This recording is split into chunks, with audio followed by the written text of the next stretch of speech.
Well hello and welcome. कैसे हैं आप सभी? First wishing you all a very happy morning. So my dear aspirants, कैसे हैं आप सभी? बेसिकली आज का ये जो पर्टिकुलर सेशन है वोकेब समाधान, ग्रामर ज्ञान और प्रीवियस ईयर क्वेश्चन से ये हमारी डे 8 की क्लास है। आज हम वोकेब समाधान में जो डिस्कशन करने वाले हैं वो वन वर्ड सब्स्टिट्यूशन बेस होने वाले हैं फियर या फोबिया के ऊपर। ठीक है, साथ ही साथ ग्रामर से रिलेटेड कुछ प्यारे प्यारे से फैक्ट्स जो हमें एग्जाम में कंफ्यूज करते हैं, साथ ही साथ प्रीवियस ईयर क्वेश्चन से रिलेटेड कुछ पॉइंट्स, कुछ एरर डिटेक्शन के क्वेश्चंस हम डिस्कस करने वाले हैं। सो are you ready guys?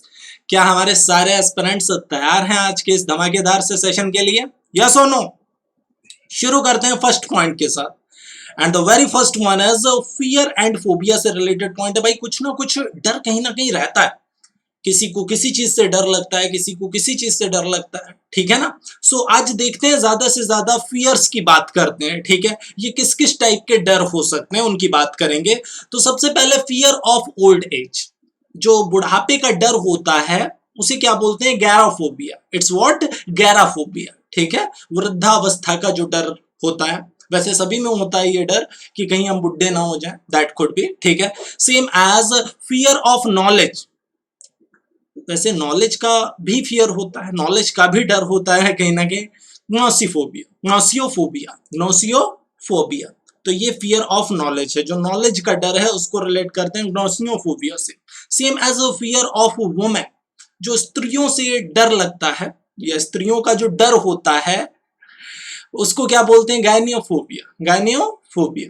Same as अगर मैंने बात की फियर ऑफ राइटिंग और हैंड राइटिंग, जो राइटिंग या हैंड राइटिंग का फियर होता है, लिखना जो बंदा नहीं चाहता, कुछ ऐसे भी आप रिलेट कर सकते हैं। डर रहता है राइटिंग तो अच्छी है ही नहीं मेरी। ठीक है, तो ऐसी बंदी को, ऐसी इस टाइप के डर को क्या बोलते हैं? ग्राफोफोबिया। क्या बोलते हैं? ग्राफोफोबिया।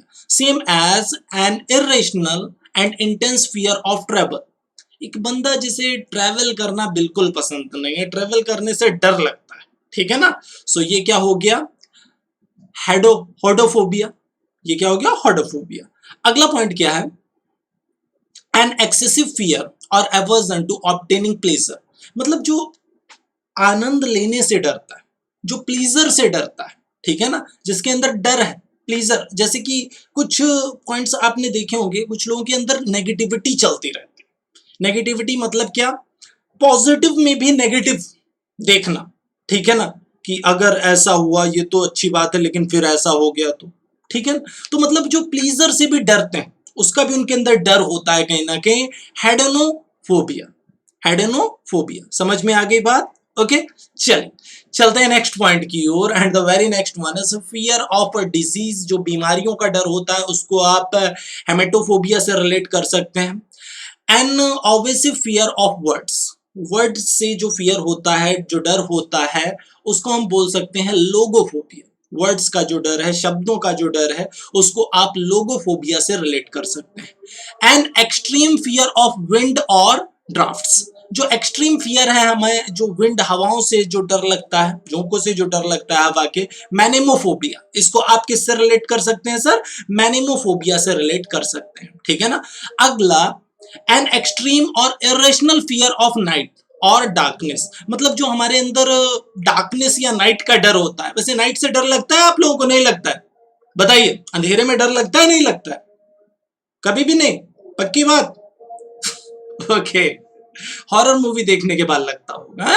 सो नेक्टोफोबिया, नेक्टोफोबिया अपने आप में किसको रिलेट कर रहा है? जो रात से डर लगता है या डार्कनेस से हमें डर लगता है, उसको हम रिलेट करते हैं नेक्टोफोबिया से। क्लियर हुआ?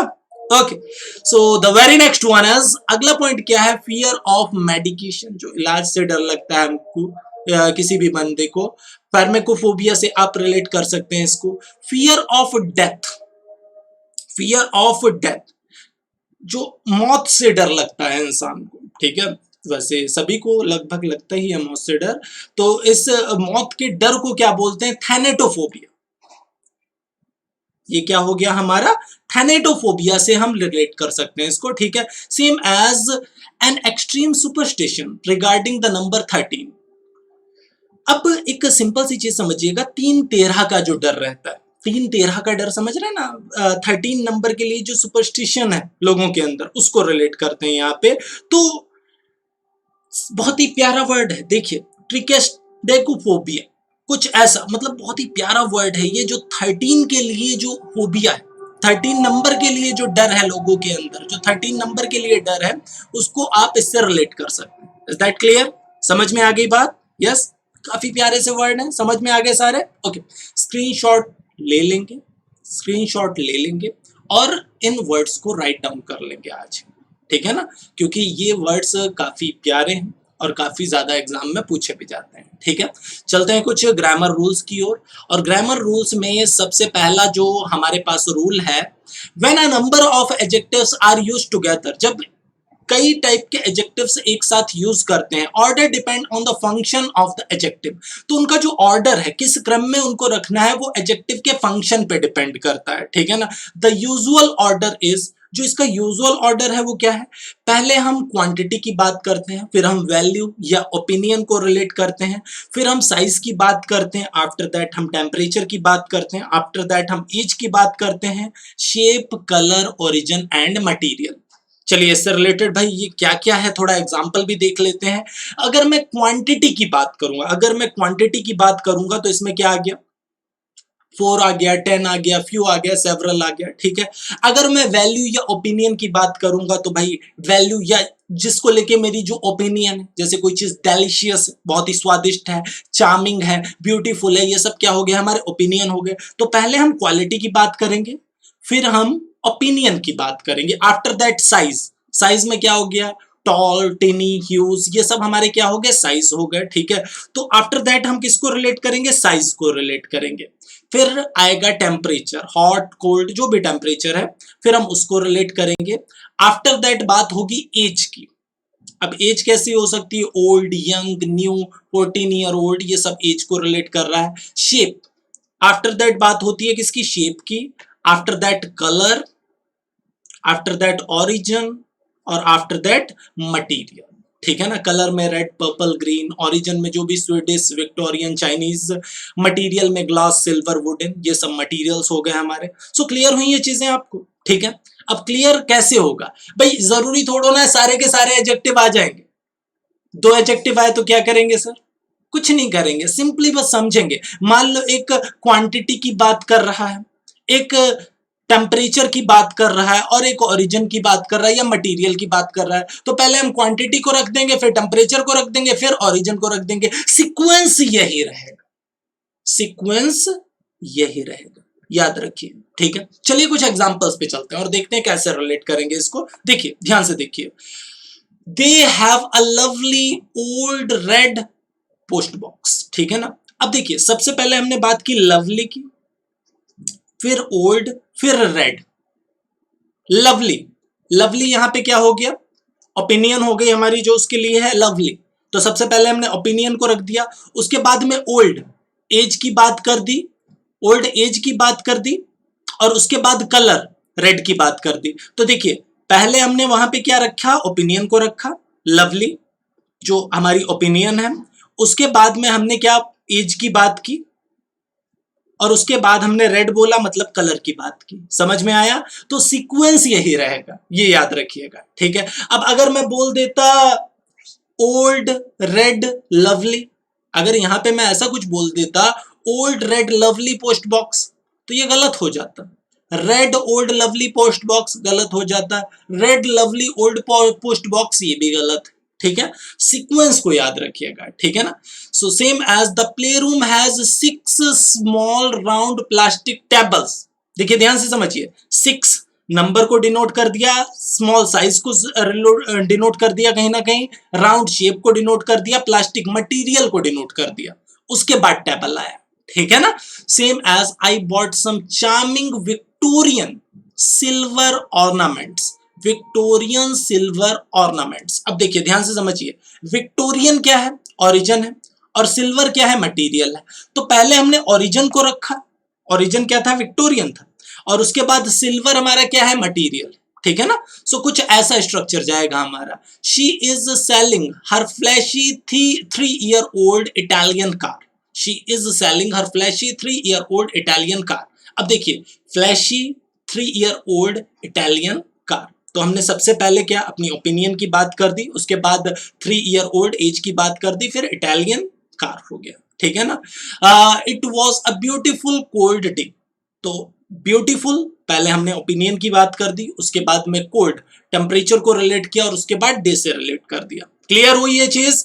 तो भाई ये चार्ट दिमाग में रखना, याद रखना, इसको राइट डाउन कर लो, अपने पास एक कॉपी पेन से लिख लो इसको बैठ के, ये चार्ट राइट डाउन कर लेना और इस जो सीक्वेंस है इसको दिमाग में हमेशा के लिए अच्छे से बैठा लो, ठीक है। ये गलतियां मत करना, क्योंकि इससे चाहे बैंक एग्जाम हो या एसएससी एग्जाम हो या कोई भी एग्जाम आप देने वाले हैं अपकमिंग, जिसमें भी इंग्लिश आस्क किया जाता है, अब तो सीईटी अनाउंसमेंट हो चुका है, ठीक है ना, तो भाई उससे रिलेटेड भी पॉइंट्स के लिए तैयार रहिए। वैसे इंग्लिश तो इंग्लिश ही है, इंग्लिश मतलब इंग्लिश। अब आप बैंक और एसएससी नहीं बल्कि पूरी ओवरऑल प्रिपरेशन करिए, ठीक है, क्योंकि अब ये जरूरी नहीं है भाई कि जो बैंक का पॉइंट है वो एसएससी में नहीं आएगा, जो एसएससी का पॉइंट है वो बैंक में नहीं आएगा। अगर आप सीईटी एग्जाम में आगे बैठने जा रहे हैं नेक्स्ट ईयर से, तो भाई सिंपल सी चीज है, वहां पे बैंक और एसएससी कुछ नहीं है, बैंक एसएससी रेलवे सबके लिए एक कॉमन एग्जाम होने वाला है आपका, ठीक है, तो उसके लिए भी तैयार रहेंगे। तो अब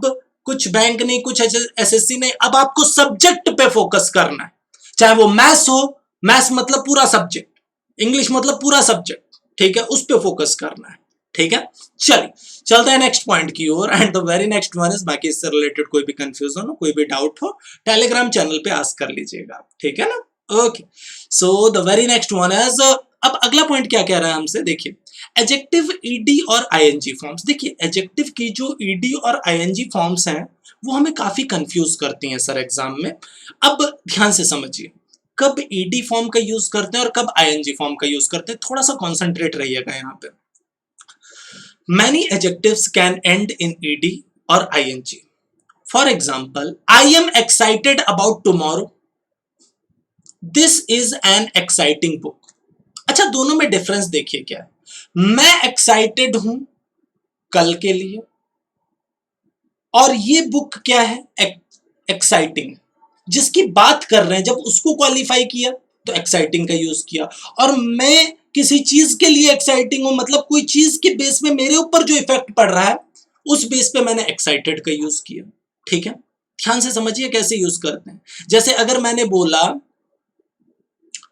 I am interested in cricket, I am interested in cricket मतलब मैं क्रिकेट में इंटरेस्टेड, मैंने कुछ ऐसा बोला, cricket is interesting game, cricket is interesting game, तो इंटरेस्टेड मैं हूं और जिस चीज की बात कर रहा हूं वो क्या है, इंटरेस्टिंग। समझ में आई बात मैं क्या कहना चाहता हूं? ओके, देखिए अभी इसका पोस्टमार्टम पूरा हुआ नहीं, अभी तो शुरू किया है मैंने, ध्यान से समझते रहिएगा। When the adjectives ends in ED it describes the feeling of something. जब एडजेक्टिव के लास्ट में ईडी आता है तो वो किसी चीज की फीलिंग को बताता है, हमारी फीलिंग या किसी की फीलिंग उस चीज के प्रति, ठीक है। जैसे I am interested in modern art, this is my personal feeling, कि मैं इंटरेस्टेड हूं किसमें, मॉडर्न आर्ट में इंटरेस्टेड, ठीक है। I was really bored yesterday, कल मैं सच में बोर हो गया था, तो ये मेरी पर्टिकुलर फीलिंग की बात हो रही है, कल जो ये मेरी पर्टिकुलर पर्सनल फीलिंग को रिलेट कर रहा है। आई वॉज रियली बोर्ड, मैं बोर हुआ था। और अगर मैंने बोला the movie was boring, the movie was boring, तो बोरिंग क्या है, मूवी, मूवी क्या थी, बोरिंग थी, तो जब मैंने मूवी को क्वालिफाई किया तो मैंने बोरिंग बोला, किसी और की बात की। और जब मेरे ऊपर किसी चीज का इंपैक्ट आ रहा है तो मैंने बोला board, I was really bored yesterday to watch the movie, कुछ ऐसे भी आप रिलेट कर सकते हैं आगे। ओके, थोड़ा सा और देखते हैं इसको डेप्थ से। when the adjectives ends in ing it describes the feeling given by something, ये अब उस पर्टिकुलर चीज की फीलिंग को रिलेट कर रहा है, जो उससे जो फीलिंग मिली उसको रिलेट कर रहा है, ठीक है ना। जैसे अगर मैंने बोला modern art is interesting, modern art क्या है, इंटरेस्टिंग है। अब देखिए modern art can't feel, modern art खुद फील नहीं कर सकती, but it makes me feel interested. समझ में आई बात, कैसे पकड़ते हैं चीजों को?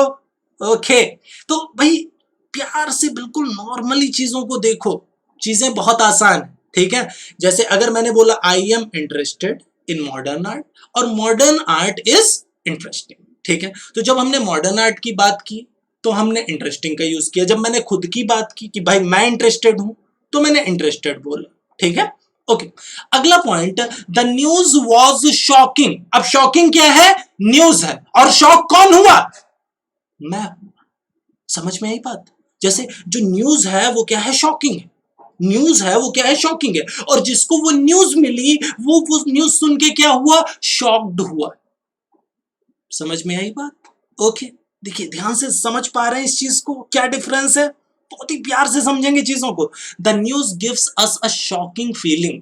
जो न्यूज दे रही है वो हमको शॉकिंग फीलिंग दे रही है। अब देखिए ध्यान से समझिएगा, ही इज बोर्ड और ही इज बोरिंग, इन दोनों स्ट्रक्चर्स को कंपेयर करके देखते हैं थोड़ा सा। He is bored and he is boring, इन दोनों में डिफरेंस क्या है? इन दोनों में डिफरेंस क्या है? ध्यान से समझिएगा। ही इज बोर्ड मतलब क्या? He has nothing to do, उसके पास करने के लिए कुछ भी नहीं है। He is not enjoying himself, वो अपने आप को एंजॉय नहीं कर रहा, मतलब अंदर से खुश नहीं है। दिस डिस्क्राइब्स हिज फीलिंग, ये क्या है? उस बंदे की फीलिंग को बताने का काम कर रहा है। ही इज बोर्ड मतलब वो बोर्ड हो चुका है, वो बोर्ड हो चुका है मतलब क्या? वो पूरी तरह से अंदर से बोर हो चुका है, कुछ ऐसा बोलना चाहता हूँ। किसी पर्टिकुलर पॉइंट से अपने आप को एंजॉय नहीं कर रहा, खुश नहीं है जो भी कर रहा है उस चीज से, इसलिए वो बोर हो चुका है, कुछ ऐसा। अब अगला देखिए, ही इज बोरिंग। अगर मैंने बोला ही इज बोरिंग मतलब वो बंदा ही बोरिंग है, उसके अंदर ही नहीं इंटरेस्ट आता, मुझे उससे बात करो तो बोरिंग बातें करता रहता है बिल्कुल, तो वो बंदा ही बोरिंग है, कुछ ऐसा, ठीक है। So he is not an interesting person. देखिए ध्यान से समझिए, जैसे ही मैंने बोला ही इज बोरिंग मतलब he is not an interesting person, this describes the feeling he gives to other people. देखिए पहली कंडीशन में उस पर्टिकुलर बंदे की फीलिंग की बात हुई जिसकी बात हो रही है, दूसरी कंडीशन में ही इज बोरिंग मतलब क्या? उसे नहीं पता कि वो बोरिंग है, भाई किसी को थोड़ा ना पता होता है कि वो बोरिंग है, ठीक है। ये दूसरे बंदे की फीलिंग की बात कर रहा है जो उससे मिलती है कि भाई वो बंदा क्या है? बोरिंग, ठीक है। So he is not an interesting person, this describes the feeling he gives to other people. ये डिस्क्राइब कर रहा है किसको? उस फीलिंग को जो वो दूसरे बंदों को फीलिंग दे रहा है, ठीक है। सो अब कुछ कॉमन वर्ड्स भी हैं, कुछ और कॉमन चीजें हैं, देखिए ध्यान से देखिए, दोनों को मैंने एक साथ लिखा है। एनॉय, गुस्सा होना, नाराज होना, annoy. I don't get annoyed easily, मैं आसानी से नाराज नहीं होता हूं। मैंने अपनी बात की, I don't get annoyed easily, या रमेश की बात की, या संगीता की बात की, या समीर की बात की, जो भी है। अब अगर मैंने बोला क्या? I don't get annoyed easily मतलब मैं आसानी से नाराज नहीं होता, कुछ ऐसा। अब देखिए अनोइंग, अगला वर्ड क्या? अनोइंग। अनोइंग मीन्स होता है noisy mobile phones can be annoying. देखिए जब मैंने बंदे को रिलेट किया और उसी को क्वालिफाई करने का काम किया तो मैंने एनॉयड का यूज किया। और जो नॉइजी, अनोइंग का यूज जब मैंने किया, noisy mobile phones can be annoying मतलब अनोइंग मतलब क्या? शोर मचाने के सेंस में अगर मोबाइल वगैरह का यूज करते हैं तो, ठीक है ना, तो वो अनोइंग हो सकते हैं, परेशान करने वाले हो सकते हैं। मोबाइल फोन्स को क्लियर रिलेट किया यहाँ पे, ठीक है। अगला पॉइंट, अमेज्ड, भौचक्का रह जाना, कुछ ऐसा, या चौंक जाना, आश्चर्य में पड़ जाना। I am amazed bye her artistic talent मतलब मैं अमेज्ड रह गया, मैं भौचक्का रह गया, किससे? उसके आर्टिस्टिक टैलेंट से। और अगर मैं बोलूं his talent was amazing, his talent was amazing, उसका टैलेंट कैसा था? अमेजिंग था। तो जब मैंने टैलेंट को क्वालिफाई किया तो मैंने क्या बोला? अमेजिंग बोला। समझ में आई बात? The concert last night was amazing, simple. अगला पॉइंट, कंफ्यूज्ड एंड कंफ्यूजिंग। देखिए ध्यान से समझिएगा दोनों को, confused and confusing. I asked the teacher but we were still confused. मैंने टीचर से पूछा था लेकिन हम अभी भी क्या है? कंफ्यूज्ड है। मैंने टीचर से पूछा था लेकिन हम अभी भी क्या है? कंफ्यूज्ड है। This text book is really confusing. ये टेक्स्ट बुक क्या है, सच में कंफ्यूजिंग है। ये टेक्स्ट बुक कैसी है, कंफ्यूजिंग है। ठीक है, अगला डिसअपॉइंटेड एंड डिसअपॉइंटिंग। ठीक है, जब हमने टेक्स्ट बुक को ही क्वालिफाई करने की कोशिश की तो कंफ्यूजिंग बोल दिया। जब हम कंफ्यूज है किसी पर्टिकुलर, देखिए हम कंफ्यूज किस वजह से, किसी और यूनिट की वजह से होंगे ना कंफ्यूज, किसी क्वेश्चन की वजह से या किसी और चीज की वजह से, तो हमने कंफ्यूज्ड बोला। ठीक है, और जब हमने उसी चीज की बात कर दी जिसको क्वालिफाई करने का काम कर रहे हैं तो हमने कंफ्यूजिंग बोल दिया। समझ में आई बात, पकड़ पा रहे हैं चीजों को, यस और नो? फटाफट बताएंगे, चीजें समझ आ रही हैं? ओके, एक बार खुद से भी सोचना पड़ेगा इन चीजों को, याद रखिए खुद का भी थोड़ा दिमाग लगाना पड़ेगा इस चीज में, क्योंकि ये बहुत कंफ्यूज करती है चीजें। इसीलिए आज की क्लास में इनको मैंने इंक्लूड किया है कि आज के बाद ये ईडी और आईएनजी फॉर्म वाले एडजेक्टिव्स का जो कंफ्यूजन है वो दूर हो जाए सर। ठीक है, चलिए next point is disappointed and disappointing. Disappointed निराश होना, डिसअपॉइंटिंग मतलब कोई चीज कोई पॉइंट ही डिसअपॉइंटिंग है। जैसे they were disappointed the weather was not good, मतलब वो डिसअपॉइंट हुए, किस लिए हुए वैसे, क्योंकि वेदर अच्छा नहीं था, मौसम अच्छा नहीं था, तो किसी और चीज की वजह से वो क्या हुए, डिसअपॉइंट हुए। ठीक है, अगला पॉइंट डिसअपॉइंटिंग। अब अगर मैंने वेदर को ही रिलेट कर दिया, देखिए हम डिसअपॉइंटेड थे और जो वेदर थी वो क्या थी, डिसअपॉइंटिंग थी। हम वेदर की वजह से क्या थे, डिसअपॉइंटेड थे, निराश थे, और जो वेदर थी वो कैसी थी, डिसअपॉइंटिंग थी, निराशाजनक थी। So yesterday's weather was disappointing. Surprised and surprising, I was surprised to see you, तुम्हारी वजह से मैं सरप्राइज हुआ, तुम्हें देख के मैं सरप्राइज हुआ। अगला, आई हेयर्ड सम सरप्राइजिंग न्यूज। अब जब मैंने न्यूज को क्वालिफाई किया तो मैंने क्या बोला, सरप्राइजिंग न्यूज। आई हेयर्ड सम सरप्राइजिंग न्यूज। क्लियर हुई बात, यस और नो? अब गलतियां तो नहीं होंगी, कंफ्यूजन तो नहीं रह गया? ओके, किसी भी पॉइंट में कोई भी कंफ्यूजन कभी भी रहे सर, एक बार नहीं 1000 बार चीजों को पूछिए। मैंने बोला हमेशा आपके पास पूछने की कोई लिमिट नहीं है, आपको चीजें आनी जरूरी है। चीजों का स्क्रीनशॉट लेंगे और आस्क करेंगे। ठीक है, चीजों का स्क्रीनशॉट लेंगे, आस्क करेंगे अगर कोई भी कंफ्यूजन है कहीं पे। ठीक है, चले नेक्स्ट पॉइंट की ओर। ओके, अब कुछ एरर डिटेक्शन के क्वेश्चंस जो कि बेस होंगे प्रीवियस ईयर एग्जाम्स पे, उनकी बारी है। चलिए करना शुरू करते हैं। Are you ready guys? चलिए फर्स्ट क्वेश्चन आपके सामने। आपको 8 क्वेश्चंस करने, 2 होमवर्क मिलेंगे और 8 में आपको कम से कम 6 to 7 क्वेश्चंस करेक्ट करने हैं। ठीक है ना? चलिए, सो हाँ, नेक्स्ट हमारी जो मंडे का सेशन होगा उसमें आपके थॉट्स वगैरह सारी चीजें रखी जाएंगी, डोंट वरी। ठीक है, थॉट और आंसर सबके रखे जाएंगे, तो सभी को अपना एक मोटिवेशनल थॉट देना है, साथ ही साथ आंसर्स देने हैं। ठीक है, सभी को अपना थॉट देना है। ओके, चलिए, सो मैं कोशिश करूंगा ज्यादा से ज्यादा थॉट्स को रखने की। फर्स्ट क्वेश्चन आपके सामने देखिए और टिक करिए अपना answer and your time starts now.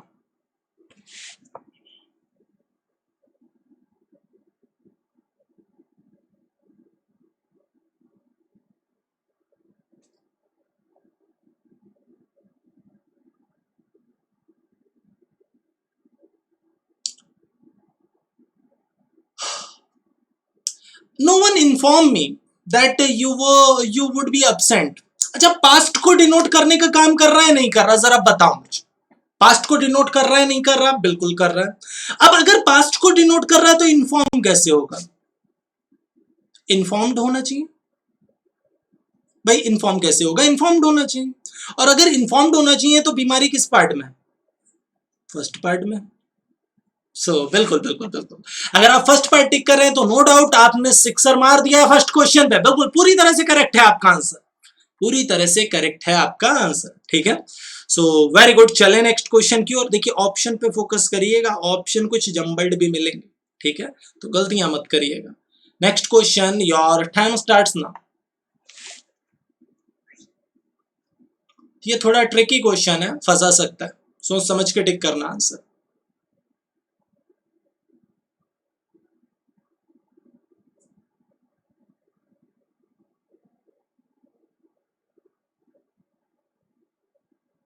अच्छा, एक चीज समझिएगा, यहां से एक चीज समझिए, देखिए और समझिए जरा। प्रसाद रिकॉल्ड, प्रसाद ने क्या किया, रिकॉल किया किसी चीज को, पुरानी चीज को याद करना, recall. That meeting people have been a part of his life as a student activist. अब देखिए, मीटिंग पीपल, मीटिंग पीपल, लोगों से मिलना, लोगों से मिलना।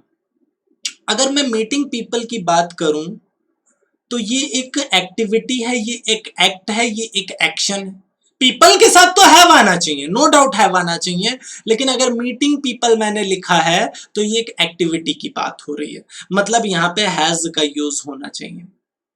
दूसरी एक और चीज समझ सकते हैं यहाँ पे, रिकॉल्ड का जब यूज सबसे पहले कर दिया तो आगे का स्ट्रक्चर पास्ट में जाना चाहिए, ठीक है, पास्ट में, ये भी एक नॉर्मल सी चीज है। लेकिन जब हम किसी चीज को रिकॉल करते हैं ना, तो रिकॉल करने का मतलब पुरानी चीजों को एज इट इज सोचना, मतलब उस टाइम पे वो प्रेजेंट को कहीं ना कहीं डिनोट करने का काम कर रही होती हैं। तो रिकॉर्ड के बाद जनरली प्रेजेंट का भी यूज करते हैं, समझ रहे हो मेरी बात को। तो पहली चीज तो हैव, हैज होना चाहिए, और अगर आप पास्ट में ले जाना भी चाहते हैं तो भी वहां पे हैव नहीं हैड होगा। मतलब दोनों ही कंडीशन में वर्ब से रिलेटेड प्रॉब्लम है। बीमारी किस पार्ट में छुपी है, बिल्कुल फर्स्ट पार्ट में आपकी बीमारी छुपी हुई है। इज दैट क्लियर, समझ में आया सबको, कंफ्यूजन तो नहीं कोई। चले नेक्स्ट पॉइंट की ओर, वेरी गुड, बिल्कुल first part is the correct answer. अगर आप फर्स्ट पार्ट टिक कर रहे हैं तो नो डाउट आपका सिक्सर लग चुका है माय डियर एस्पिरेंट्स। चलते हैं नेक्स्ट क्वेश्चन की ओर, and the very next one is अगला question, your time starts now.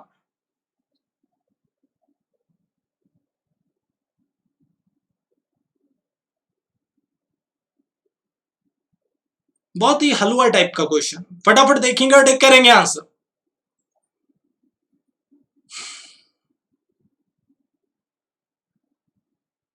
I was surprised to see as Sarita could write such good poems in Hindi.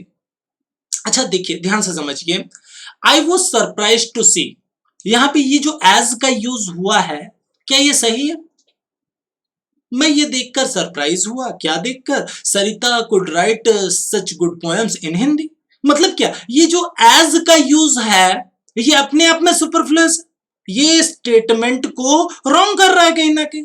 तो as का use यहां पे नहीं होना चाहिए, और अगर एज का यूज नहीं होगा तो फिर से बीमारी कहां मिल गई, फर्स्ट पार्ट में। बैक टू बैक हैट्रिक लग चुकी है फर्स्ट पार्ट की, ठीक है। तो आपने अगर फर्स्ट पार्ट टिक कर दिया इस बार भी तो आपका आंसर पूरी तरह से करेक्ट जा रहा है, ठीक है ना। चले, चलते हैं नेक्स्ट क्वेश्चन की ओर, and the very next one is अगला question, your time starts now. Very good, फटाफट पिक करेंगे आंसर।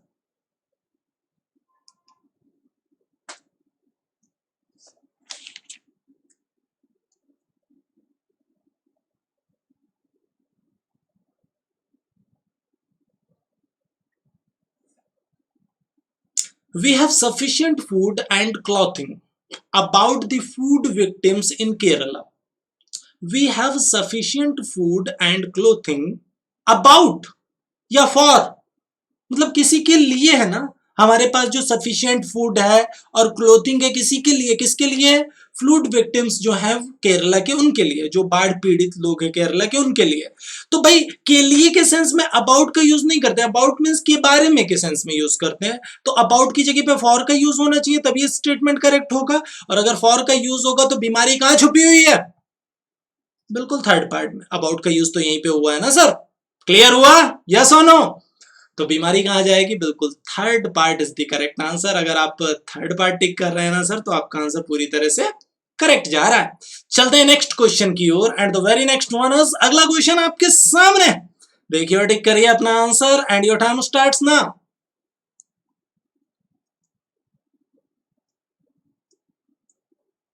बहुत ही इजी सा पार्ट है, देखते ही देखते पकड़ सकते हैं आंसर।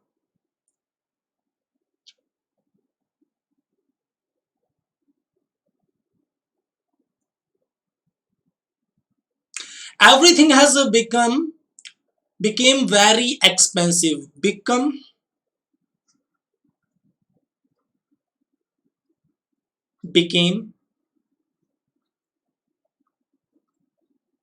become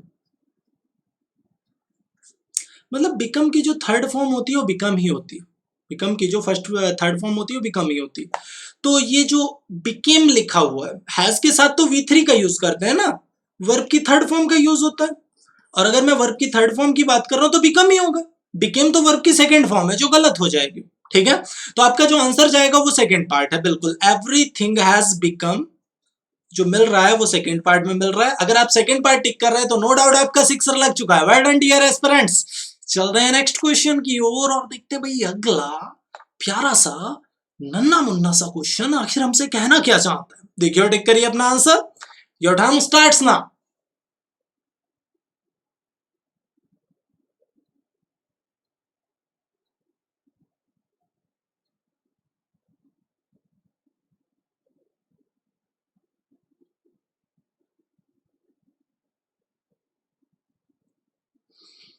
अच्छा एक चीज बताइए जरा मुझे, wealth creators are essential for money to distributed in the economy. Money to distributed या टू बी डिस्ट्रीब्यूटेड?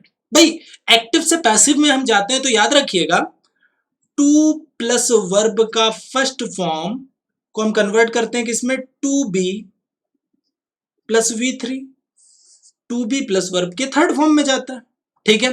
तो एक सिंपल सी चीज है, टू के बाद बी आएगा प्लस वर्ब का थर्ड फॉर्म मिलेगा, टू बी डिस्ट्रीब्यूटेड करेक्ट होगा, ठीक है। अब मनी खुद तो डिस्ट्रीब्यूट नहीं हो जाएगी, मनी को डिस्ट्रीब्यूट किया जाएगा। वेल्थ क्रिएटर्स किस लिए एसेंशियल है, जिससे कि वो इकोनॉमी में मनी को डिस्ट्रीब्यूट करे, कुछ ऐसा। तो आपका जो आंसर जाएगा वो क्या जाएगा, टू बी डिस्ट्रीब्यूटेड, जिस पार्ट में आपको मिल रहा है टू डिस्ट्रीब्यूटेड की जगह टू बी डिस्ट्रीब्यूटेड आ जाएगा, बिल्कुल सी पार्ट, मतलब first part is the correct answer. To be distributed का यूज वहां पे करेंगे। मैंने कहा ऑप्शन पे फोकस करना, नहीं तो हम तो लास्ट वाला पकड़ेंगे जाके, ठीक है। ऑप्शन के बेस पे आंसर टिक करना भाई, हाँ ओके। सो बिल्कुल first part is the correct answer. अगर आपने फर्स्ट पार्ट टिक किया तो नो डाउट आपका आंसर पूरी तरह से करेक्ट जा रहा है सर। चलते हैं नेक्स्ट क्वेश्चन की ओर and your time starts now.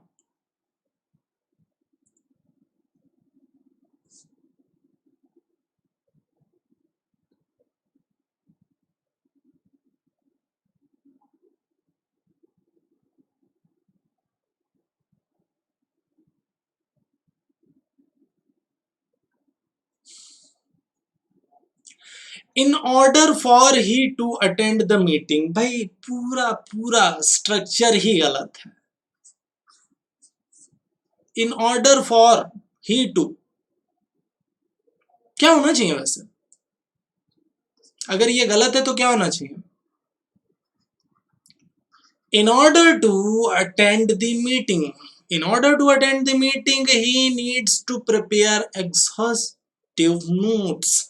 मतलब मीटिंग अटेंड करने के लिए उसको बहुत विशाल का है, बहुत ही ज्यादा मेहनत से भरे हुए नोट्स प्रिपेयर करने होंगे, कुछ ऐसा। सो आपका जो आंसर जाएगा वो क्या जाएगा, वैसे एग्जॉस्ट मींस क्या होता है, थका हुआ, उबाऊ, थका हुआ, that could be exhaustive. So आपका जो आंसर जाएगा वो क्या जाएगा, इन ऑर्डर टू का यूज करेंगे, in order for he to इसकी जगह पे, ठीक है। ये पूरा ये गलत है स्ट्रक्चर जो लिखा हुआ है आगे, ठीक है। नेक्स्ट क्वेश्चन आपके सामने, फटाफट देखिए और टिक करिए अपना आंसर और अपना स्कोर भी बताते रहेंगे इसके बाद।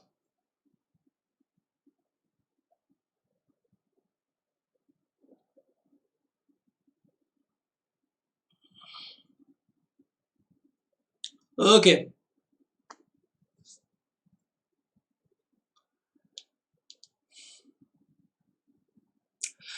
he switched on the TV to listening to the speech of the PM on the Independence Day। भाई हर बंदे को पता है अच्छी तरह से कि टू लिसनिंग टू के बाद आप जनरली वर्ब की फर्स्ट फॉर्म का यूज करते हैं, ये इंफिनिटिव फॉर्म होती है। He switched on the TV to listen to the speech of the PM on the Independence Day, कुछ ऐसा। टू लिसनिंग नहीं बल्कि टू लिसन का यूज करेंगे तब ये स्टेटमेंट करेक्ट होगा। Is that clear? तो आपका आंसर क्या जाएगा, बिल्कुल third part is the correct answer. To listening जिस पार्ट में मिल रहा है वही आपकी बीमारी है, third part is the correct answer, ठीक है। अपना स्कोर बताना शुरू करेंगे, जो भी आप स्कोर कर रहे हैं। ओके होमवर्क आपके लिए क्वेश्चन नंबर 9 स्क्रीनशॉट ले लेंगे, क्वेश्चन नंबर 10 स्क्रीनशॉट ले लेंगे फटाफट। साथ ही साथ होमवर्क आंसर्स आपके सामने है, question number 9 and question number 10 जो लास्ट क्लास में आपको होमवर्क मिला था। टेलीग्राम चैनल से अगर आप नहीं जुड़े हैं तो तुरंत जुड़ जाएंगे, that is known as English by Nitin Mahendras. इस पर्टिकुलर लिंक से भी आप जुड़ सकते हैं, इस लिंक को टाइप करिए और आप सीधे टेलीग्राम चैनल पे पहुंच जाएंगे। रेगुलर क्विजेस ज्वाइन करेंगे, पीडीएफ वगैरह की सारी प्रॉब्लम यहाँ से आपकी सॉल्व हो जाएंगी और महंद्रास से रिलेटेड अगर कोई भी क्वेरी है आपके दिमाग में, किसी भी पॉइंट पे अगर कोई भी कंफ्यूजन है तो वो आप यहाँ से आस्क कर सकते हैं, ठीक है ना, किसी भी टाइप की कोई भी प्रॉब्लम, ठीक है। सो इसी के साथ सेशन तो हो चुका है समाप्त। अगली क्लास में मैंने बोला आपके थॉट्स लूंगा, तो सभी को अपने अपने थॉट्स देने हैं, साथ ही साथ कमेंट बॉक्स में अपने आंसर्स भी देने हैं। सेशन को भाई लाइक करिए, ज्यादा से ज्यादा लाइक करिए अगर कुछ भी नया सीखा तो, ठीक है। कमेंट करिए, शेयर करना बिल्कुल मत भूलिए, अपने एक्सपीरियंस को भी शेयर करते रहिए। साथ ही साथ चैनल पे नए हैं तो सब्सक्राइब करिए। मिलते हैं आपसे नेक्स्ट धमाकेदार से सेशन में, इसी के अगले डे 9 की क्लास के साथ ठीक सुबह 10 बजे। तब तक के लिए अपना ख्याल रखिए, खुश रहिए। Thanks to all my aspirants.